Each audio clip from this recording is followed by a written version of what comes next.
নমস্কার সবাইকে, আমার একটি নতুন ভিডিওতে আপনাদের সকলকে অনেক অনেক স্বাগত। আশা করি আপনারা সকলে খুব ভালো আছেন, আমরাও ভালো আছি। তো আজকে আমরা একটু বেরিয়েছি চপ সিঙ্গাড়ার খোঁজে। অনেকে আমাকে জিজ্ঞেস করে থাকে যে তোদের ওখানে কি চপ বা সিঙ্গাড়া পাওয়া যায়, পাওয়া গেলেও তার কি রকম দাম হয়। তো চলুন আজকে যাই এবং দেখি যে কি কি রকম দাম হয় এবং এখানে আরো কি কি তেলে ভাজা পাওয়া যায়।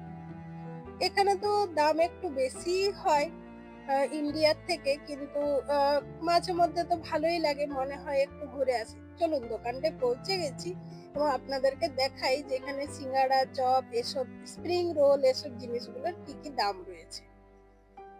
এই দেখুন বড়া পাও দেখতে পাচ্ছেন, এটার দাম কিন্তু $3, মানে ওই 250 টাকার মতো। আর ভেজ সমোসা রয়েছে, একটার দাম $1.5, $1.5 মানে ওই পার পিস 130 টাকা মতো। তো মোটামুটি এর একটু বেশি দাম থাকে এখানে। এবং ওই যে দূরে দেখতে পাচ্ছেন যেটা আলু ভন্ডা রাখা রয়েছে, এটাই কিন্তু ওই চপ। চপের দাম কিন্তু সিঙ্গাড়ার থেকে বেশি, এটার দাম হচ্ছে একটা চপের দাম ওই $2.5, মানে ধরুন 230 টাকার মতো। তো অনেকটাই বেশি, কিন্তু মাঝে মধ্যে তো ভালোই লাগে। এসব তো আর বাড়িতে করে সেভাবে খাওয়া হয় না সব সময়, আর বাড়িতে করলেও সেটা তো আর দোকানের মতো টেস্ট হয় না।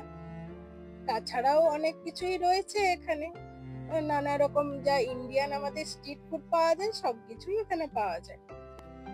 তো আমাকে কমেন্টে অবশ্যই জানাবেন আপনারা কোথা থেকে দেখছেন ভিডিওটি এবং ওখানে কিরকম দাম রয়েছে চপ সিঙ্গারার, এবং পেজটি অবশ্যই ফলো করে রাখুন।